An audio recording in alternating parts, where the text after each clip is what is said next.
How do you indiscreetly interview an agent, a real estate agent, for selling or buying a home? This is the trick. Not letting them know that you're researching them to find out if this is a good fit for you. I'm Brian, your Realtor Mentor. Like, follow my videos, and leave a comment. I'll get back to you. The most important part of this process for finding a real estate agent is knowing how to objectively screen that person. Get this, you need to know the in-depth person that you're dealing with.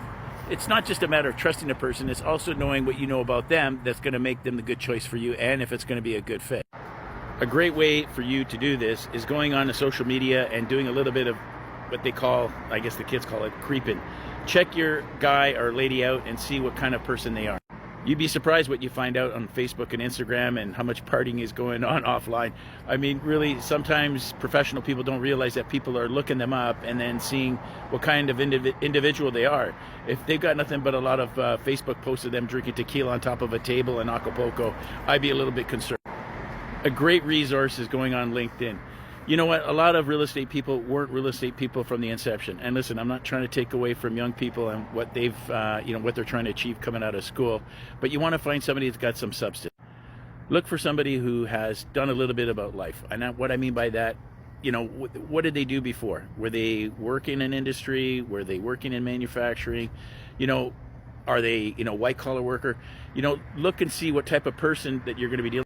That technical aspect of the person is a key component for you deciding whether or not you're going to be able to work with this guy or girl. I mean, sometimes the experience with life is a real important factor when you're talking to somebody who's helping you try to buy or sell it. The next thing I would check is their omnipresence. Look up and see what they're doing. I mean, if they're doing well, they're going to be kind of showing off their medals. I know sometimes it may get a little bit nauseating, but listen, you want to know if they're doing well and if they've got business on the go, and you want to see if they're utilizing, the Facebook and the Instagram and LinkedIn to market or advertise the properties and the business they're doing. It tells you that they've got a little bit of substance even within the real estate game.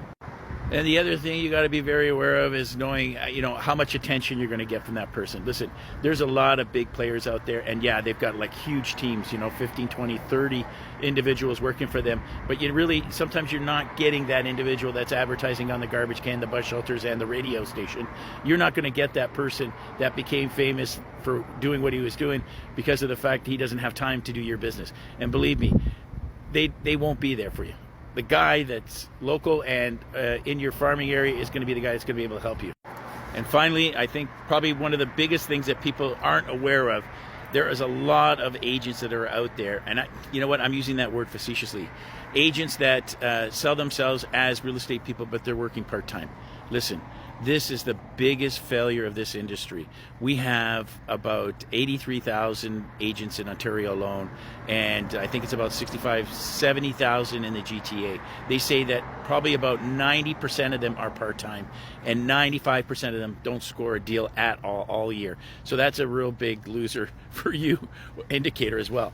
I think that you have to kind of be aware of whether or not you're going to get the full attention from them.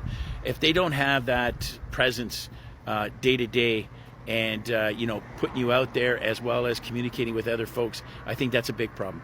Listen, that's it for me. There's a lot more about this that I would try to advise you on, but I don't think there's much more that I could tell you that you probably don't already know.